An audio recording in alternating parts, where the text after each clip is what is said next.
उसमें जो रेटिना जिसको हम पर्दा बोलते हैं राइट। वो ख़राब होने शुरू हो जाते हैं।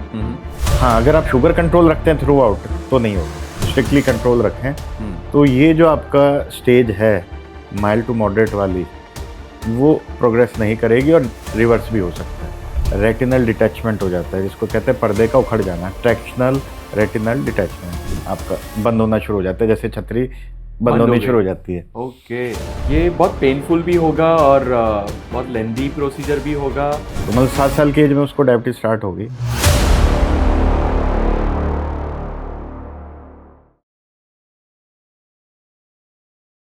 हेलो ऑल, तो वंस अगेन हम लोग एक और नया एपिसोड, एक और नया वीडियो लेके आ गए हैं आपके लिए, जहाँ पे हम बात कर रहे हैं the great doctor Gaurav Mangla sir से, जो कैटरेक और रेटिना के स्पेशलिस्ट है, चीफ आई सर्जन है वासु आई इंस्टीट्यूट बठिंडा पंजाब के अंदर, और जिन्होंने 50,000 से ज़्यादा कैटरेक की सर्जरी करी हुई है। हजारों पेशेंट्स को रेटिना की जो तकलीफ होती है उससे निजात दिलाया हुआ है, उनकी निगाहें अच्छी करी हुई है, लाखों पेशेंट्स उन्होंने देखा हुआ है।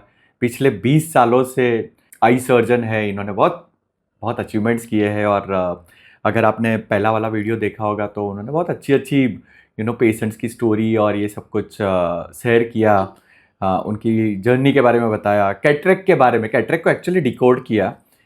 तो आज जो ये पर्टिकुलर वीडियो है वो वीडियो हम लोग बना रहे हैं एक पर्टिकुलर बीमारी जो आंखों के अंदर होती है, जो नॉर्मली डायबिटीज तो आपने सबने सुना हुआ है, शुगर भी सबने सुना हुआ है। तो शुगर जो है, शुगर की वजह से भी आंखों में कोई तकलीफ होती है, कोई डिजीज होता है, जिसको बोलते हैं डायबिटिक रेटिनोपैथी। तो आज हम सीधा गौरव मंगला सर से पूछेंगे, सर ये डायबिटिक रेटिनोपैथी होता क्या है? डायबिटिक रेटिनोपैथी जिन लोगों को डायबिटीज शुगर की शिकायत है, अनकंट्रोल्ड है, काफ़ी पुरानी होगी है, राइट, तो उसमें जो रेटिना जिसको हम पर्दा बोलते हैं राइट, वो खराब होने शुरू हो जाते हैं। उसको ब्रॉड टर्म में हम डायबिटिक रेटिनोपैथी बोलते हैं। सो बेसिकली हम सबको पता है कि India is a capital of diabetes. Means हर घर में मीन्स डायबिटीज़ तो फैला हुआ है। और क्योंकि डायबिटीज़ है तो डायबिटीज़ सबको पता है कि बहुत सारी बीमारियों का घर है, मीन्स वो चालू कर देता है और आँखों को भी बिगाड़ता है।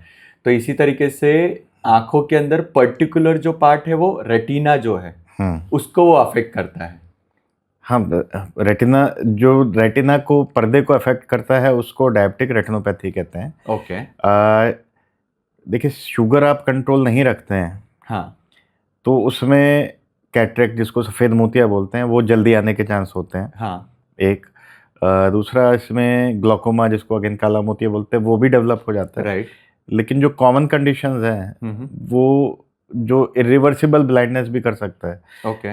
वो डायबिटिक रेटिनोपैथी है।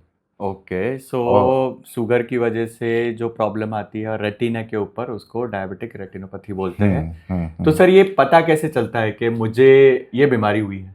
ओके, देखिए, डायबिटीज और डायबिटिक रेटिनोपैथी के स्टेजेस होते हैं। ओके। जिसमें एक बोलते हैं प्रोलिफरेटिव, एक बोलते हैं नॉन प्रोलिफरेटिव। ओके। प्रोलिफरेटिव में पीडीआर, उसके बारे में डिस्कस करेंगे, और नॉन प्रोलिफरेटिव एनपीडीआर। ओके। और एनपीडीआर में भी स्टेज होता है mild, moderate, severe. Okay. Okay. तो जो अर्ली स्टेजेस होते हैं उसमें पेशेंट को कुछ नहीं पता लगता, मिस पता ही नहीं चल रहा है बीमारी हो रही है। हाँ, अंदर ही अंदर आपका रेटिना डैमेज हो रहा है, ओके। आपको नहीं पता लग रहा है। लेकिन जब सीवियर कैटेगरी में आ जाता है, आंखों के पर्दे में ब्लीडिंग स्टार्ट हो जाती है, तब पेशेंट को सिम्टम आने शुरू होते हैं ओके। कि आंखों के आगे ब्लैक स्पॉट्स नज़र आ रहे हैं, ओके। फ्लोटर्स जिनको बोलते हैं, विजन कम हो रहा है, या कहीं एक एरिया से अगर डिटैचमेंट स्टार्ट हो जाए तो एक फील्ड ऑफ विजन कम हो रहा है। यानी मुझे पूरा नहीं दिख रहा है, एक थोड़ा सा हिस्सा नहीं दिख रहा है। हाँ, या काला दिख रहा है। ओके। और जब ये सिम्टम आने शुरू होते हैं इट मीन्स ये कि एडवांस स्टेज में है। ओके। जिसको सीवियर ग्रेड भी कह सकते हैं। ओके। तो बेसिकली वैसे पहले ये देखते हैं डायबिटिक रेटिनोपैथी में होता क्या है। तो बिल्कुल लेमैन, मेडिकल टर्म में तो काफ़ी डिस्क्रिप्शन है, बिल्कुल लेमैन टर्म से हम बोलना चाहें कि जैसे घर में वॉल में पानी के पाइप लगे हुए हैं, हाँ ऐसे ही रेटिना पर्दा होता है, उसमें हर एक बॉडी में जैसे वेसल्स, ब्लड वेसल्स हैं, हाँ हाँ पानी ब्लड के एक तरह से पाइप लगे हुए हैं। हाँ। ठीक है। अब जैसे पाइप पुराना हो गया, 7-8-10 साल पुराना हो गया, और जिसको बोलते हैं उसको रस्ट, जंगाल लग गया और वो लीक करना शुरू हो गया। हाँ हाँ ऐसे ही जब हम शुगर बीपी कंट्रोल नहीं रखते, स्पेशली शुगर, और जो वो वेसल्स हैं, जो ब्लड के पाइप हैं, वो हाँ। लीक करना शुरू कर देते हैं। ओके। तो अर्ली स्टेज में क्या होता है, जो लीकेज होती है, ओजिंग होती है उसमें, तो जो रेटिना पर्दा होता है उसमें स्वेलिंग डेवलप होने लगती है। ओके। उसको हम मैक्यूलर एडिमा या रेटिनल एडिमा भी बोलते हैं। और उस स्टेज में भी अगर हम ध्यान नहीं रखते हैं तो फिर कोई ब्लड वेसल रप्चर होता है, जैसे पानी का पाइप लग गया, तब पता लगता है अरे घर में हाँ, पानी खड़ा हो गया। हाँ, बट वो धीरे धीरे हाँ, धीरे धीरे लेकिन चलता रहता है। हाँ। ऐसे ही जब कोई बड़ी वेसल्स या वेन लीक करती है और फिर जब रेटिना के आगे ब्लड आता है, तब पेशेंट को सिम्टम आने होते, सडनली आने लगते हैं, अरे मेरी आईसाइट वीक हो गई, या मेरे को दिखना कम हो गया, बंद हो गया। हाँ हाँ। तो इसके लिए हम जो हमेशा कहते हैं कि आपको अगर डायबिटीज़ आज डायग्नोज हुई है, तो एक तो आज भी और एवरी 6 मंथ भी आपको आंखों का चेकअप, और पर्टिकुलरली रेटिना चेकअप। और उसमें रेटिना चेकअप में क्या होता है, नॉर्मल चेकअप नहीं होता, उसमें प्यूपिल जो पुतली होती है उसको डायलेट, पुतली फैला के फिर पर्दे का चेकअप करते हैं। ओके। और मोस्टली ये रेटिना सर्जन का काम होता है। तो जिस तरीके से हम लोग डायबिटीज कंट्रोल करने के लिए रेगुलरली HbA1c जो हर 3 महीने में नहीं हम लोग टेस्ट करवाते रहते हैं, जो लोग डायबिटिक है उनको पता होगा, एक तो FBS होता है, PP2BS होता है और HbA1c होता है, और बहुत ही रेगुलर वे में हम लोग करते हैं। और आजकल तो वो मशीन भी आ गई है, तो घर पे बैठ के भी हम लोग ग्लूकोमीटर में हम लोग डायबिटीज करते हैं। वैसे ही सर का कहना ये है कि जब भी आपको डायबिटीज डिटेक्ट होता है तो इमीडिएटली आई थिंक एक प्रोटोकॉल बना लेना चाहिए, एक नियम बना लेना चाहिए कि हर 6 महीने में आप 6 महीने, इनफैक्ट 3 महीने में। अच्छा 3 तो जो HbA1c आप बता रहे हैं वो 3 मंथली होता है, और उसको आप कंट्रोल रखें। The best parameter of control for diabetes is HbA1c। हाँ, और वो 3 मंथ का शुगर चेकअप होता है। हाँ। और वही अगर आपका कंट्रोल है, इट मीन्स आपकी शुगर कंट्रोल है। तो मेरी शुगर कंट्रोल है तो मुझे ये बीमारी नहीं होगी। हाँ, अगर आप शुगर कंट्रोल रखते हैं थ्रू आउट तो नहीं होगा। ओके, थोड़ा भी फ्लक्चुएट हुआ तो हाँ, मतलब स्ट्रिक्टली आपको कंट्रोल रखना है। और ये डिपेंड करता है, ये मल्टीप्लाई होता है। मल्टीप्लाई मतलब आपका डायबिटीज कितना कंट्रोल है प्लस कितना पुराना है। ओके। अगर आपका डायबिटीज कंट्रोल नहीं है तो आपको जल्दी सिम्टम आने शुरू हो जाएंगे। Okay. अगर आप डायबिटीज वेल कंट्रोल्ड है तो हो सकता है ना आए या बहुत ज़्यादा डिले में आए। ओके। ये तो इसलिए the first and foremost factor is diabetes control. Okay. अभी नॉर्मली क्या होता है, लोग जैसे हमारे पास डेली पेशेंट्स आते हैं, वो मोस्टली फास्टिंग शुगर चेक कराते हैं मोस्टली। हाँ। और फास्टिंग कई बार ठीक होता है, लेकिन पोस्ट प्रेंडियल है, शाम तक जाके जो है जब खाना पीना करते हैं शुगर एकदम शूट अप कर जाता है। हाँ। और एक फॉल्स फीलिंग में रहते हैं कि मेरा शुगर कंट्रोल है। राइट। हाँ, हाँ, हाँ। तो इसलिए हमेशा HbA1c जरूर कराएं, और फास्टिंग प्लस पोस्ट प्रेंडियल हमको 24 आवर शुगर कंट्रोल रखने की जरूरत है, not only fasting. Okay. Okay. So basically ये तो टेस्ट करना बहुत ही इम्पोर्टेंट है, और अगर आप डायबिटिक हो तो करवाना ही चाहिए। तो सर क्या ये बेसिकली कोई स्पेशलिस्ट होते हैं या कोई भी ऑप्थोलॉजिस्ट के पास आई चेकअप करवा सकते हैं? देखिए, अगर आपके एरिया के आसपास रेटिना सर्जन हैं तो बेटर ये है कि आप रेटिना सर्जन को दिखाएं। लेकिन कोई इशू नहीं है, eye surgeon are well trained. अगर नहीं एक्सेसिबिलिटी नहीं है तो भी एटलीस्ट 6 महीने में एक बार आप आई सर्जन को दिखाएं। और डायलेट मतलब रेटिना जिसको बोलते हैं चेकअप, हाँ। वो सिर्फ नंबर चेकअप करने से नहीं होता, वो डायलेट, पुतली फैला के प्यूपिल डायलेट करके एग्जामिनेशन करते हैं, उसको रेटिना चेकअप बोलते हैं। ओके। सो बेसिकली आपने सिम्टम्स के बारे में बताया, और बेसिक डायग्नोसिस के लिए ये वाला जो टेस्ट है ये रूटीन चेकअप का टेस्ट है या फिर डायग्नोसिस? ये रूटीन चेकअप का टेस्ट है। ओके। तो डायग्नोस कैसे होता है? हाँ, इसमें एक ही हुआ कि हमने प्यूपिल डायलेट करके आपका फंडस रेटिना चेक किया, वो क्लियर है। ओके। तो फर्दर हमें कुछ करने की ज़रूरत नहीं है, again come back after 6 month. ठीक है।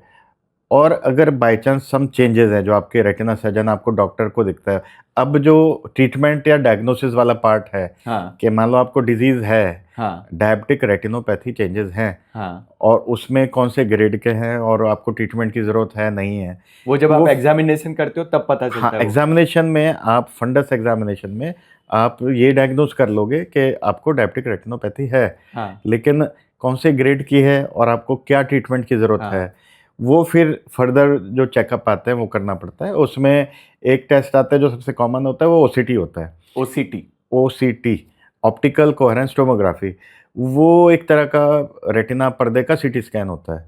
ओके, तो उसमें सिंपल होता है, कुछ नहीं, आप मशीन होती है उसमें बैठाते हैं और जो मशीन होती है वो आपका रेटिना कैप्चर करती है और उसमें आपके रेटिना में जो लीकेज है, ओके, एडिमा है, कितना ओके, आपका रेटिना पानी भरने के मतलब लीकेज की वजह से कितना थिक हो गया है, ओके, वो डायग्नोस करते हैं। ओके, और एक टेस्ट जो सेकंड जो टेस्ट होता है वो होता है FFA।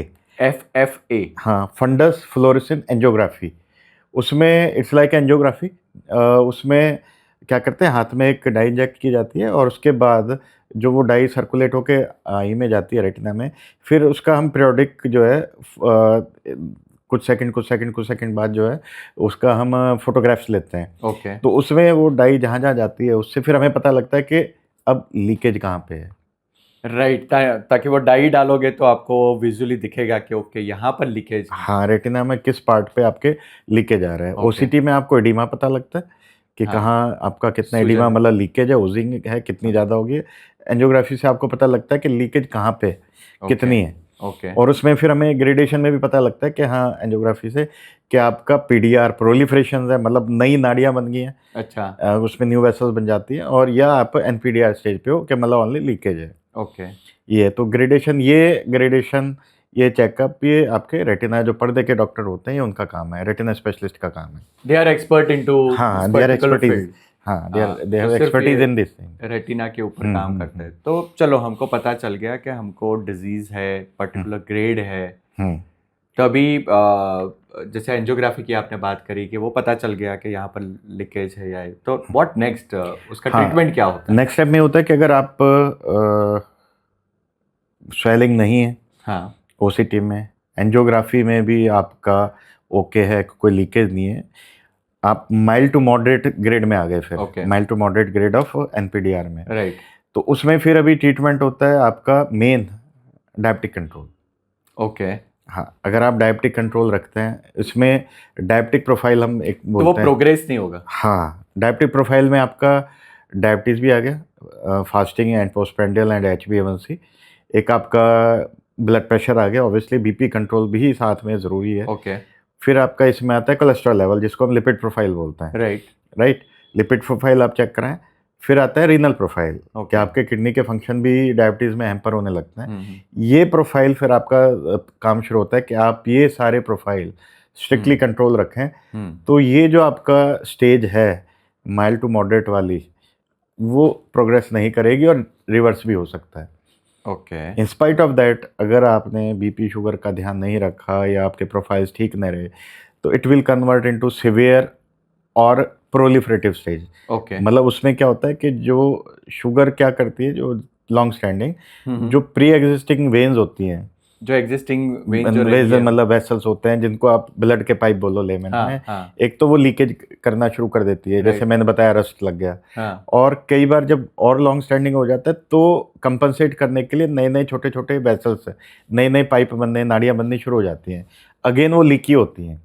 लीकी अच्छा, का मतलब उनका स्ट्रेंथ नहीं होता है। राइट, और किसी ना किसी स्टेज में जाके जब सिवियर या प्रोलिफरेटिव स्टेज में जाते हैं, तो वो वेन्स लीक करने लगती है और आपके रेटिना पर्दे के ऊपर ब्लड आ जाता है। और वो तब आपको सिम्टम आने शुरू होते हैं कि मेरे को विजन कम हो रहा है, मेरे को फ्लोटर्स नजर आ रहे हैं, ओह, आंखें आगे काले धब्बे आ रहे हैं। मतलब आपको माइल्ड टू मॉडरेट में मे बी आपको कोई सिम्टम्स ना पता लगे, हाँ, जब तक आप रेटिना चेक नहीं कराओगे आपको पता नहीं लगेगा।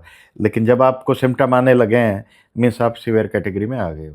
ओ गॉड, ये वाली चीज़ है। तो इसलिए हमेशा for diabetic retinopathy, prevention is better than cure. The first thumb rule if you are diabetic then must do thing is हर 6 महीने में आपकी रेटिना का चेकअप, राइट? डायग्नोसिस कर लिया सर, अब ट्रीटमेंट कैसे करते हैं इसका? हाँ, अब नेक्स्ट पार्ट आता है कि अगर आपका मैक्यूलर एडीमा है एक, या आपके प्रोलिफरेशंस हैं जो मतलब वेन्स लीक कर रही हैं, ब्लड आना शुरू हो गया, तो जो भी ट्रीटमेंट्स हैं इनिशियल स्टेज वाले, वो ये होता है कि एक एंटी वेजेफ इंजेक्शंस बोलते हैं, अलग अलग वैरायटी के हो गए, एवेस्टिन है, रेनिमिजुबैब है, और आइलिया है, ऑजोडेक्स है, इस तरह के मल्टीपल ब्रांड्स हैं। वो आपके डॉक्टर, आपके रेटिना सर्जन गाइड करेंगे। राइट। वो हम इंजेक्शन लगाते हैं टू रिड्यूस दैट ओजिंग, जो अच्छा, मैक्यूलर एडिमा जो आँख में लगते हैं इंजेक्शन। हाँ, ये इंजेक्शन आँख के अंदर लगते हैं ओके। और देखने में बड़ा लगता है कि आँख के अंदर लगते हैं, कई लोग डर भी जाते हैं, पर आज के टाइम में बहुत ही कॉमन ट्रेंड है और one of the most effective treatment injections हैं। ओके। ओके, तो जो इंजेक्शंस का रोल होता है, उनका एक रोल ये होता है कि जो आपका मैक्यूलर एडिमा मीन्स, जो macular oedema means, macula means जो आपके रेटिना का जो सेंटर पॉइंट है उसको हाँ। मैक्यूला बोलते हैं, वो थिक ओके। हो गया, विजन हाँ। कम होगी। हाँ। तो उसका जो प्रोग्रेसिवली जब इंजेक्शन लगाते हैं तो एडिमा मतलब स्वेलिंग, सोजिश, वो धीरे धीरे धीरे धीरे कम होनी शुरू हो जाती है। ओके। और उसके बाद जो वेन्स जो आपकी नई लीक करनी शुरू कर दी थी, न्यू वेसल्स, हाँ। प्रोलिफरेशन जो हो गए थे, उसको वो डिजोल्व या एब्जॉर्ब करा देती है। वो इंजेक्शन का रोल होता है। ओके, तो ये इंजेक्शंस मुझे हर बार लेने, जैसे डायबिटीज में भी वो नहीं, जैसे इंसुलिन लेते रहते हैं, हाँ, तो ऐसे ये इंजेक्शंस ये होता है डिपेंडिंग ऑन सिवियरिटी। ओके। अब सबसे कॉमन क्वेश्चन होता है पेशेंट के साथ, सर कितने इंजेक्शन लगेंगे? हाँ, वही मैं बता रहा हूँ कि हाँ। कितने लगेंगे। हाँ, तो कितने का आगे नहीं होता है कि ना, डिपेंड करता है कि आपका एडिमा या सिवियरिटी कितनी है। ओके। हो सकता है अगर आपके मैक्यूलर एडिमा नहीं है, प्रोलिफरेशन नहीं है, तो हो सकता है एक भी इंजेक्शन ना लगे। ओके। आपका लेज़र ट्रीटमेंट, जो उसके बारे में आऊँगा, उससे काम चल जाए। और अगर आपकी डिजीज़ की सिवियरिटी ज़्यादा है, हाँ। तो मल्टीपल इंजेक्शंस 3 भी लग सकते हैं। या अगर आपका डायबिटीज़ कंट्रोल नहीं है, ओके। तो मे बी 6 महीने, साल, 2 साल डाउन द लाइन अगर दोबारा सिम्पटम्स आपके दोबारा लीकेज डेवलप होती है, ओके। तो इंजेक्शन दोबारा लगने पड़ सकते हैं। ओ गॉड। लेकिन again the key is your diabetes control. हाँ, मीन्स वो तो करना ही है, हाँ। कैसे भी करके करना है। हाँ, बट अगर उसके आपकी साथ- डायबिटीज़ कंट्रोल नहीं है तो सेम प्रोसेस आपको ट्रीटमेंट रिपीट करना ही पड़ेगा। राइट, एब्सोल्युटली, वही है। एब्सोल्युटली। यानी ये वन टाइम ऐसा नहीं है कि जैसे वन टाइम आपने वो ट्रीटमेंट ले लिया और फिर निजात मिल गया इससे। अगर आपने डायबिटीज कंट्रोल नहीं किया तो इसको वापिस आपको डॉक्टर साहब को दिखाना ही दिखाना है। तो उसके बाद जब इंजेक्शन लगे और हमारा जो एडिमा प्रोलिफरेशन, वो इंजेक्शन में भी मल्टीपल इंजेक्शन लगने के बाद आपका डायबिटीज़ जो मैक्यूलर एडिमा है, रेटिनल एडिमा है, प्रोलिफरेशन है, वो जब आपके कंट्रोल हो गए, तो सेकंड स्टेप में आता है लेज़र। ओके। इसको लेज़र फोटोकोगुलेशन या लेज़र पीआरपी भी बोलते हैं। ओके। Pan retinal photocoagulation. इसमें जो मेडिकली जो हम समझाते हैं, तो उसमें होता है कि जो इस्केमिक, जहाँ पे ब्लड सप्लाई नहीं है, रेटिना है, वहाँ पे हम लेज़र करके उस एरिया को एक तरह से मतलब जिसको कहते हैं जला देते हैं, मतलब फोटोकोगुलेशन कर देते हैं उसका। ओके। लेकिन जब हम लेमन को समझाते हैं, उनसे ये कहते हैं just sort of like a welding. Okay. हाँ, वेल्डिंग मतलब कि जो वेन्स लीक हो गई हैं उनको एक तरह से वेल्ड करके जहाँ से लीकेज है उसको बंद कर दिया। लेकिन वो डायरेक्ट नहीं, वो इनडायरेक्ट इफेक्ट आता है कि जो आपका एरिया रेटिना का खराब है, इस्केमिक है, जहाँ ब्लड सर्कुलेशन नहीं पहुँच रहा है, तो वहाँ पे हम लेज़र करते हैं जिससे आपकी जो वेन्स हैं वो स्टेबल हो जाए एक तरह से। ओके। अल्टीमेटली जो टारगेट है लेज़र प्लस इंजेक्शन का, हाँ। वो ये है कि जो एडिमा, जो पानी पर्दे में भर गया है, जो सोजिश आ गई है, उसको कम करना, और लेज़र का पर्पज़ है जो लीकेज होगी है उसको बंद करना। तो अल्टीमेटली तो आपकी निगाह जो है, आपका आई साइट है, वो बेटर हो जाता है या इम्प्रूव हो जाता है? इसमें होता है डायबिटीज का जो ट्रीटमेंट या रेटिना पर्दे का कोई भी ट्रीटमेंट है, उसका पहला टारगेट होता है कि आपका विजन सेव करना, इम्प्रूव नहीं करना। पहला टारगेट है सेव करना। हाँ, ताकि एटलीस्ट जो विजन है उसको हम बचाएं। और उसके बाद जो इम्प्रूवमेंट है वो सेकेंडरी मतलब हो सकता है आपका रिस्पॉन्स अच्छा है, आपका डायबिटीज कंट्रोल हो, धीरे धीरे धीरे विजन आपका इम्प्रूव हो जाए। इसमें ये ओवरनाइट वाव फैक्टर नहीं है कि आपने आज जैसे लेज़र में एक्सपेक्टेशंस होती हैं कि मैं उधर लेज़र कराया था, अगले दिन निकाल गई, वो लेज़र सेपरेट है। वो चाहे उन्होंने कैटरेक्ट कराया होगा, लेसिक कराया होगा, वो ग्लास निकालने रिमूवल, हाँ, वो तो वाव फैक्टर है कि आपने लेज़र कराया, चश्मा उतरा, सुबह यू आर हैप्पी, ठीक है। लेकिन जो ये रेटिना वाला काम होता है बड़ा ही स्लो एंड स्टडी, मतलब स्लो प्रोसेस है, इमीडिएट कोई रिजल्ट नहीं आता है। तो हमेशा जो फर्स्ट टारगेट है वो ये, first to save the vision, then to improve the vision. कई केसेस में विजन पहले जैसी बड़ी अच्छी आ जाती है, कई केसेस में आईसाइट स्टेबल हो जाती है या माइनर इम्प्रूवमेंट होता है, पर हमारा हमेशा फर्स्ट टारगेट होता है आपका रेटिना विजन आपका सेव करना, स्टडी करना। तो ये diabetic retinopathy can leads to blindness also, अंधापन तक जा सकता है? डेफिनेटली। आज के टाइम में जैसे आपने बताया, India is world capital of diabetes. Yes. और डायबिटीज़ के केसेस हम डेली इतने पेशेंट्स देखते हैं डायबिटिक।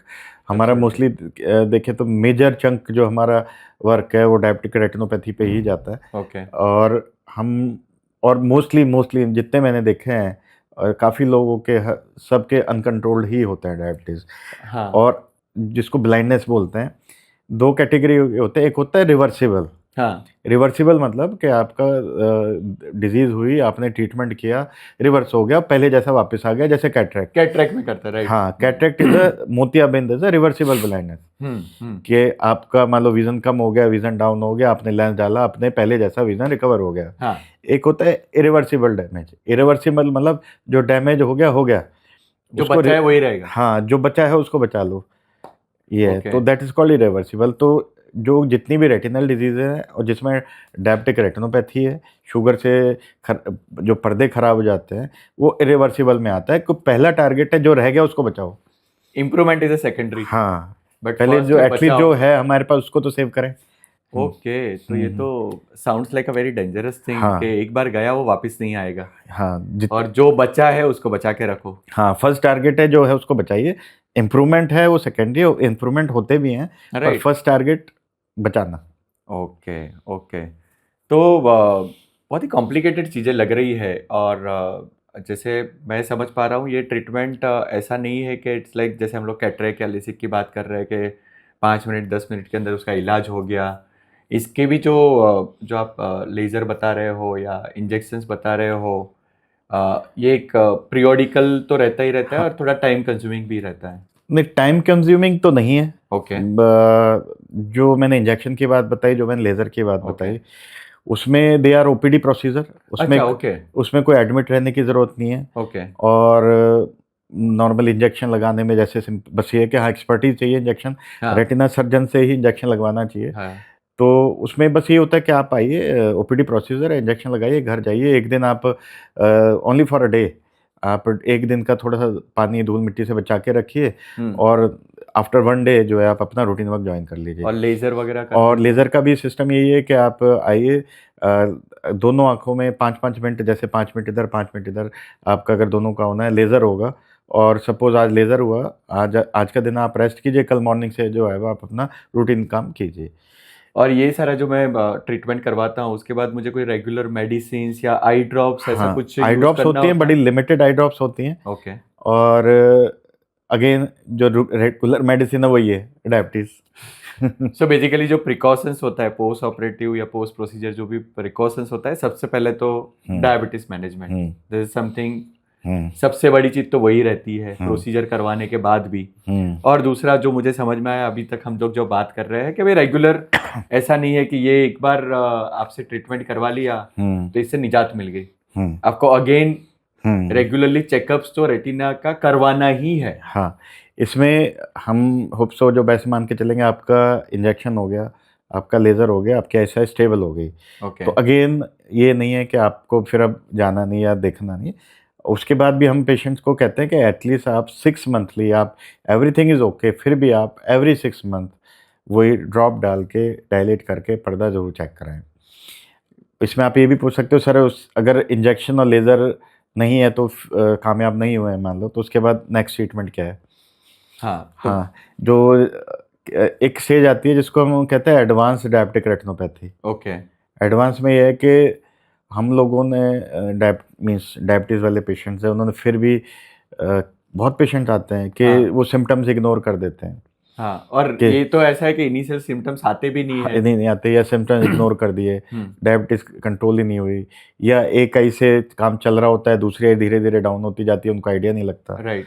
तो एक आता है एडवांस डायबिटिक रेटिनोपैथी या एडवांस पीडीआर, जिसमें क्या होता है, रेटिनल डिटैचमेंट हो जाता है, जिसको कहते हैं पर्दे का उखड़ जाना, ट्रैक्शनल रेटिनल डिटैचमेंट। ओह गॉड, बहुत पेनफुल होता होगा ये तो। नहीं, इट्स नॉट पेनफुल, पता ही नहीं चलता है।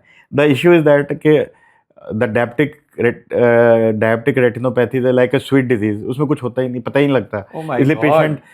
इसलिए पेशेंट जो है ना वो वरी नहीं करते अगर आज जब भी हल्का सा भी पेन है तो मैं फटाफट जाऊंगा डॉक्टर के पास, डॉक्टर साहब पेन हो रहा है क्या करें। हाँ हाँ लेकिन इस जो जितना भी डायबिटिक का ट्रीटमेंट मतलब Diabetic डिजीज है उसमें बस कोई it's a painless disease, it's a silent silent killer.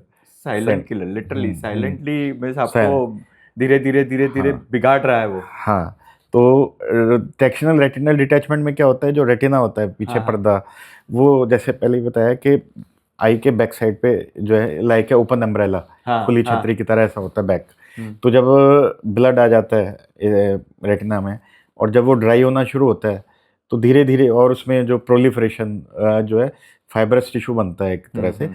तो धीरे धीरे धीरे वो रेटिना ऐसे आपका बंद होना शुरू हो जाता है, जैसे छतरी बंद बंद हो होनी गई। शुरू हो जाती है। ओके तब उस कैटेगरी में या ब्लड बहुत ज़्यादा हो और लेज़र करने के लिए हमारे पास जगह ही नहीं है, तो ओके उसमें फिर हम सर्जरी एडवाइस करते हैं और ओके इसको हम विट्रेक्टमी बोलते हैं। ओके विट्रेक्टमी में क्या होता है, अंदर जाके आई के अंदर जाके पर्दे की रेटिना सफाई करके अगेन जहाँ जहाँ लीकेज पॉइंट्स हैं उनको लेज़र करके और गैस या ऑयल डाल के जो है, और अगेन रेटिना को अपनी जगह पे चिपका देते हैं। ओके रेटिना ऐसा फनल शेप हो गया राइट, और उसको ओरिजिनल शेप में ले ओरिजिनल आता शेप में जाके वहाँ जोड़ना होता है। This is a lengthy process हूँ। ओके एंड अगेन इट्स जैसे लेज़र है, इंजेक्शन है, आप एक दिन दो दिन में आप अपने काम करने लगते हैं। इसमें आपको 10 दिन 15 दिन से लेके महीने तक भी आपको रेस्ट की ज़रूरत पड़ती है, क्योंकि जितनी भी रेटिनल डिजीज़ सर्जरी हैं वो रिकवरी स्लो होती है उनकी। और ये डिटैचमेंट में से ये शब्द सुन के ही बहुत डरावना लग रहा है कि पूरा रेटिना निकल ही जाता है, मीन्स अलग हो जाता है यार, सिकुड़ जाता है।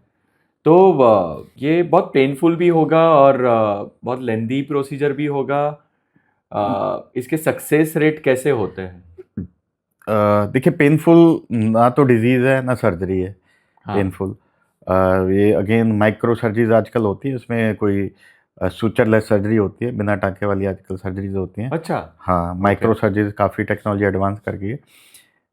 पेनफुल बिल्कुल नहीं है। हाँ, लेंदी में होता है कि जो सर्जरी है डिपेंडिंग ऑन द डिजीज़ कि 30 मिनट से लेके maybe it will take around 2 hours. ओहो सर्जरी ओके डिपेंड कि आपका क्या है।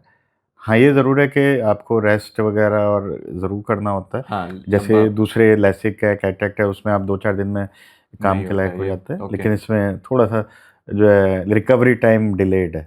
और सक्सेस कैसा है इसका? सक्सेस रेट भी अगेन ना वेरिएबल है, इतने सक्सेस नहीं है जितने ओके कैटरेक्ट एंड लेसिक के हैं। अगेन सक्सेस रेट डिपेंड करता है, सक्सेस रेट बहुत बहुत सारे अच्छे हो गए फैक्टर्स हैं। हाँ तो बहुत सारे फैक्टर हैं कि आप कौन सी डिजीज़ में आए हो, आपका रेटिना अब तक कितना डैमेज हो गया है, कितना वो हाँ, कितना डिटैच बंद हो हुआ गया है। है। क्योंकि ना एक ब्रेन और एक रेटिना, ये नर्वस टिश्यू हैं और ये बहुत सेंसिटिव होते हैं, राइट और जो अगर नर्वस टिश्यू डैमेज हो गया वो रिकवर नहीं करता है। राइट हाँ, हम तो इस जैसे आपने पहले भी बताया कि ये जो है वो बचाओ। हाँ, तो जितना विज़न आ जाए, जितना बच जाए वो सबसे ज़रूरी है। Again periodical checkup of your eye और and your diabetes is compulsory. Means अगर डायबिटीज़ है तो डायबिटिक रेटिनोपैथी को बचाना है, तो जिस तरीके से हम लोग डायबिटीज़ की जांच करवाते रहते हैं, रेगुलरली चेकअप करवाते रहते हैं, ये मस्ट है, ये करना ही है। हाँ, इस वीडियो का मकसद डायबिटीज़ लोगों को डराना नहीं है, लेकिन उनको अवेयर करना है कि देखिए डायबिटीज़ जैसी सिंपल डिजीज़ कोई नहीं है। अगर आप regular right checkup, diabetes control, आप सब कुछ ठीक रहेंगे, आपको लाइफ टाइम कुछ नहीं होगा। हाँ लेकिन जैसे आप इग्नोर करना शुरू करेंगे, वैसे-वैसे उसकी कॉम्प्लिकेशन और आई स्टार्ट होंगी। थिंक ये बहुत डरावना उस तरीके से मैं बोलूँगा क्योंकि आपकी आपकी देखने की क्षमता, हुँ, आपकी जो आई साइट है वो सीधा उसके ऊपर अफेक्ट कर रहा है। हुँ, मैं सीधा आपकी निगाह जो है कमज़ोर कर रहा है और धीरे धीरे धीरे बिगाड़ रहा है और ब्लाइंडनेस तक चला जाता है। और सबसे बड़ी चीज़ है कि ये रिवर्सेबल नहीं है।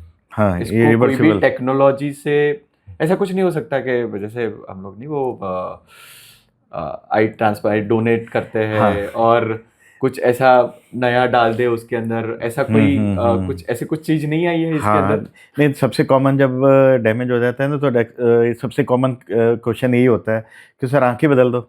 हाँ क्योंकि आई डोनेशन हाँ, तो आई बहुत डोनेट। ही वो है। तो जो सबसे बड़ा इम्पोर्टेंट जो अभी भी लोगों को नहीं आइडिया, वो ये है कि जब आई डोनेट होती है ना, तो उसमें सिर्फ़ कॉर्निया जो फ्रंट पुतली होती है, कॉर्निया जिसको बोलते हैं, सिर्फ़ वो ही पार्ट रिप्लेस होता है। जिसको हम कॉर्निया ट्रांसप्लांट बोलते हैं, कॉर्निया ट्रांसप्लांट बोलते हैं। कभी भी पूरा ग्लोब या आई बॉल वो ट्रांसप्लांट नहीं होती है। और जो रेटिना है अभी तक उसका ट्रांसप्लांट नहीं आया। ओके। हाँ हाँ, अगर रेटिना ट्रांसप्लांट जब शुरू हो गया तो मान के चलो जितनी भी रिवर्सिबल ब्लाइंडनेस है वो खत्म हो गई। ये सही में जो भी साइंटिस्ट या जो भी लोग इसके हाँ, ऊपर, आई एम श्योर कि इसके ऊपर बहुत सारा हाँ, काम कुछ चलता होगा। हाँ लोग रिसर्च कर रहे होंगे, आप लोग भी उसमें कुछ हम्म। नई चीजें ट्राई कर रहे होंगे। ये आ जाए तो वरदान है, बट अगेन वो शायद डाल भी देंगे तो डायबिटीज तो वहीं रहने वाला है। हाँ, लेकिन डायबिटीज वहीं रहने वाला है। तो डायबिटीज आइज के साथ साथ ना बॉडी और अदर ऑर्गन्स उनको भी हैम्पर करता है। हाँ, लाइक हार्ट हो गया, किडनी हो गया, सब बिगाड़ता ब्रेन है, हो गया। सब हाँ। बिगाड़ता है। तो इसलिए देखिए की फैक्टर तो हमेशा ये रहेगा कि आप जब से आपको डायबिटीज स्टार्ट हुई है from the very first day आप डायबिटीज कंट्रोल रखें। Right right right. सर आपके आपके इतने सारे, आपने तो सर्जरीज करी है इतने सारे, वो भी मैंने देखा है, हरियाणा है, पंजाब है, और अलग अलग जगह से आपके वहाँ पर पेशेंट्स आते हैं डायबिटिक रेटिनोपैथी के लिए। तो क्या देखा है आमतौर पर, क्या वैसे उनकी सोच क्या रहती है, क्या सोच के वो लोग आपके पास आते हैं, और कितना होपफुल रहता है? और आई एम श्योर कि जिनकी अपने जीवन में जो जितनी है उतनी रोशनी बचा ली, वो लोग भी बहुत ब्लेसिंग्स देते होंगे। तो क्या लगता है लोगों में अवेयरनेस कितना है इसका? अभी भी अवेयरनेस बहुत ज़्यादा नहीं है। ओके। जितनी भी अगर आप देखें अभी भी जो मोस्टली फोकस रहता है डिजीज़ के बारे में, लोगों का भी, जनरल डॉक्टर्स का भी, वो मोस्टली लोगों को एक ही पता रहता है कि आंखों में एक ही बीमारी है, वो कैटरेक्ट मोतियाबिंद है, और लेंस डलवा लो तो सारे प्रॉब्लम सॉल्व हो गए। राइट। अभी भी कहते हैं सर लेंस डलवा लिया अब क्या प्रॉब्लम आनी है। तो ये है कि लेंस के अलावा आई में और भी बीमारियां हैं और भी स्ट्रक्चर्स हैं। राइट। तो उसका भी केयर करना ज़रूरी है। तो आई थिंक ये बहुत ही अच्छा एक वो हो जाएगा कि इसके थ्रू एटलीस्ट अवेयरनेस तो थोड़ी जनरेट होगी, कि लोगों तक ये माहिती पहुंचेगी कि भाई आप अगर डायबिटीज हो तो diabetic retinopathy is a very इसमें अभी भी क्या है कि जो डायबिटिक पेशेंट्स हैं उनको अभी भी बहुत ज़्यादा इम्पोर्टेंस नहीं दे रहे हैं डायबिटीज़ कंट्रोल के लिए। एक दूसरा, more than 90% of the patients उनको ये नहीं पता कि अगर डायबिटीज़, बाकी में भी जानते होंगे कि डायबिटीज़ की वजह से आई में भी इफेक्ट आ सकता है। वो मोर देन 90% लोगों को पता ही नहीं है। ये ज़्यादातर लोगों को ये पता है कि हार्ट अटैक, हार्ट डायबिटीज और हार्ट अटैक तो बहुत हार्ट हो गया, किडनी हो गया, वो मान सकते हैं। आई में भी प्रॉब्लम आ सकती है, वो अभी भी अवेयरनेस उतना नहीं है लोगों। और डायबिटीज कंट्रोल में भी अभी भी लोग जो है इतने रिलीजियसली फॉलो नहीं करते हैं कि डायबिटीज़ हमारा स्पेसिफिकली, अगर हम उनसे पूछें किसी भी 90%, I yet to see one patient जो ये कहे कि सर मेरी डायबिटीज़ कंट्रोल नहीं है। इसको कहते हैं सिंसियरिटी। जितने भी आते हैं पेशेंट वो कहते हैं सर मेरी डायबिटीज़ पूरी कंट्रोल है, मगर अच्छा कितनी है, नो रिमेंबर, पता ही नहीं कितनी है, कब करवाया था ये भी नहीं पता। फिर चलो जो भी, जिनको भी पता होता है कि सर मेरी डायबिटीज़ कंट्रोल है, तो उससे मैं ये पूछता सर आपकी HbA1c कितनी चल रही है, वो तो कभी कराया नहीं। हाँ, ये भी, ये ना पेशेंट के अवेयरनेस के लिए हम कहना चाह रहे हैं। और जैसे वही HbA1c आप 6-6.5% रखें, फास्टिंग आप 100 के आसपास रखें, पोस्ट पेंडियल 150 के आसपास रखें, ये चीज़ें जो है फिगर्स पता होने चाहिए कि डायबिटीज़ कंट्रोल को क्या कहते हैं। और जनरल पॉपुलेशन में ये बिलीव है कि हम मीठा नहीं खा रहे हैं और डायबिटीज़ की गोली रोज़ ले रहे हैं, उसका मेमोरी डायबिटीज़ कंट्रोल है। ठीक है, लेकिन चेक कभी रेयरली कराया, 6 महीने में, साल में। सर मैंने तो ऐसे लोग भी देखे हुए हैं जो डायबिटोलॉजिस्ट होते हैं, या ये प्रैक्टिस एंडोक्राइनोलॉजिस्ट होते हैं, डायबिटोलॉजिस्ट होते हैं, उनके पास डायबिटीज़ की ट्रीटमेंट करवाने के लिए जाते हैं, वो एक पर्ची लिख के दे देते हैं, प्रिस्क्रिप्शन लिख के दे रहे, सालों साल तक वही दवाइयाँ खा रहे हैं। मिस वहाँ भी फॉलो अप नहीं करते हैं, ऐसे लोग भी देखे हुए हैं। अब डायबिटीज़ और हाइपरटेंशन दोनों में क्या होता है कि आपने एक दवाई शुरू कर दी, ठीक है, वही दवाई आप रिलीजियसली ले जा रहे हो, आप ले रहे हो, लेकिन उस दवाई का अब साल पहले कितना कंट्रोल था, अब कितना कंट्रोल है, वो जब तक आप शुगर लेवल चेक नहीं कराओगे तो कैसे पता लगेगा? शुगर लेवल चेक करवाओ, डॉक्टर को, जो आपके डॉक्टर है डायबिटोलॉजिस्ट है, उनको जाके मिलो, डोज में आई एम श्योर वहाँ पर भी हाँ, वो लोग doses- मैनेज करते होंगे, डायबिटीज मैनेजमेंट करते होंगे। हाँ, डायबिटीज आप जो दवाई जो टैबलेट आप ले रहे हो सकता है वो साल पहले आपके लिए बढ़िया काम कर रही है, अभी उसका असर जो है आपका डायबिटीज लेवल ज़्यादा हो गया है, वो आपका शुगर आपका लेवल कंट्रोल ही नहीं आ रहा है उस दवाई से। पर जब तक आप चेकअप नहीं करवाओगे तो कैसे पता लगेगा? हाँ, और आप एक सोच हाँ, में घूम रहे हो कि यार मैं तो डायबिटीज की दवाइयाँ रेगुलरली हाँ, ले रहा हूँ और मेरा डायबिटीज कंट्रोल है। हाँ, तो आई थिंक द फर्स्ट की जो ये मैं पूरी बात समझ रहा हूँ उसके अंदर फर्स्ट और एक ही चीज बार बार आ रही है। इफ यू आर डायबिटिक, अगर आपको डायबिटीज या शुगर की बीमारी है तो एक चीज जरूर करनी है, आपका डायबिटीज जो है HbA1c जो है वो रेगुलरली करना है। आपके डायबिटीज के जो डॉक्टर है उनको आपको रेगुलर मिलना है, और उसके साथ साथ आई चेकअप, रेटिना का checkup is something very very very important. नहीं तो ये जो डायबिटिक रेटिनोपैथी है वो ऐसी चीज है जो गया वो कभी वापस नहीं आएगा, जो बचा उसको बचाना है। सर की जो मैं बात समझ पाया वो वही है राइट, कि हमारा फर्स्ट गोल जो रहता है इसके अंदर वो है जो है उसको बचा लो, हम्म, नहीं तो वो भी चला गया। सो राइट। सर कुछ यूनिक केस के बारे में अगर कुछ बताना चाहो, या कुछ स्पेशल केस आया हो कोई, क्योंकि ऑब्वियसली मेडिकल चीज़ें हैं तो बहुत सारी चैलेंजेस भी आती है। अगर आप कुछ बताना रिगार्डिंग चाहो diabetes, diabetic diabetic retinopathy, retinopathy, वैसे जिस तरीके से मैं समझाऊं हर केस इज यूनिक और चैलेंजिंग। चैलेंजिंग बस ये है कि ना अब जो पिछले 15 साल में मैंने ट्रेंड देख रहा हूँ हाँ कि हमारे पास ना यंग डायबिटीज बहुत आ रहे हैं। यंग हाँ, डायबिटीज का मतलब यस, ये है कि आप यकीन माने अभी लास्ट वीक ही मैंने एक बच्चा ऑपरेट किया, इज हार्डली 17, ओके, और एक वर्ड होता है जुवेनाइल डायबिटिक या कंजेनाइटल डायबिटिक भी है, कि बहुत यंग एज में हाँ हाँ, डायबिटीज़ होने लगी है, बहुत ही यंग एज में। ओ गॉड, और वो पिछले एज है उसकी 17, और पिछले 10 साल से वो डायबिटिक है। ओ गॉड, ठीक है, तो मतलब 7 साल की एज में उसको डायबिटीज स्टार्ट होगी। अब मेरे पास क्यों आया? क्योंकि उसको 17 एज में बिकॉज ऑफ अनकंट्रोल्ड डायबिटीज, हाँ वो इंसुलिन यंग एज में इंसुलिन हाँ जी, डिपेंडेंट होता है, इंसुलिन की राइट ज़रूरत राइट, पड़ेगी, इंसुलिन भी ले रहा है वो, ठीक है। लेकिन जब उसका हमने डायबिट शुगर लेवल चेक कराया तो 363, ओहो, आई स्टिल रिमेंबर 363। तो I was shocked and surprise.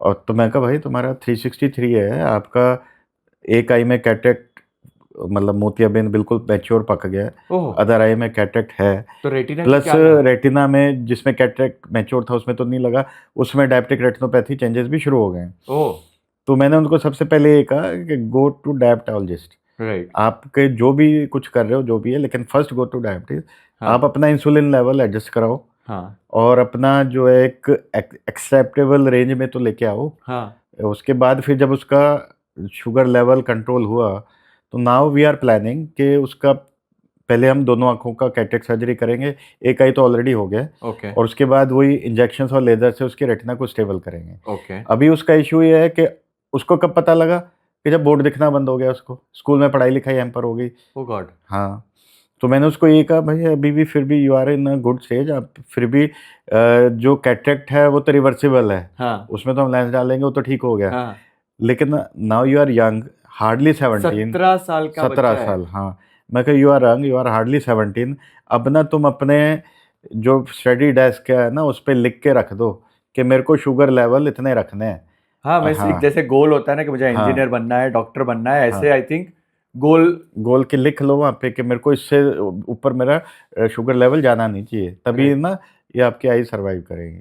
क्योंकि ये तो पूरी जिंदगी पड़ी हुई है, अभी हाँ, तो 17 साल का बच्चा है वो, हम्म, और अभी से अगर उसको ये डायबिटिक रेटिनोपैथी है और तो ये पूरी जिंदगी बची हाँ, पड़ी अभी हुई है और इसको। इसमें सबसे जो कॉमन फैक्टर अब आ गया ना हम लोगों की सबकी, फूड हैबिट्स बहुत चेंज हो गई है। फूड डायबिटीज का one of the most common factor is the food habits. Right हाँ, राइट, वो तो सबकी फूड हैबिट्स जो फास्ट फूड्स हैं, और डिलीवरी ऐप्स इतने बढ़िया हो गए हैं, तो हम लोग तो मोस्ट ऑफ द टाइम यही होता है कि डिनर घर में शायद नहीं करना, बाहर ही करना, बाहरी कर रहे हैं, या ऑर्डर पे आना है। सही है, हाँ, तो I think specially young chaps, जितने यंग जनरेशन है उनको सर ऐसा संभालना। है, चिप्स है, जैन कोक्स जैन है, जी।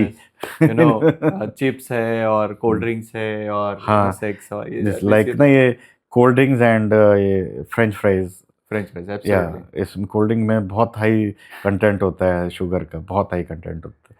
तो मुझे अब तक ऐसा ही था कि डायबिटिक रेटिनोपैथी जो वर्ड है वो बुजुर्गों के लिए है। हम्म।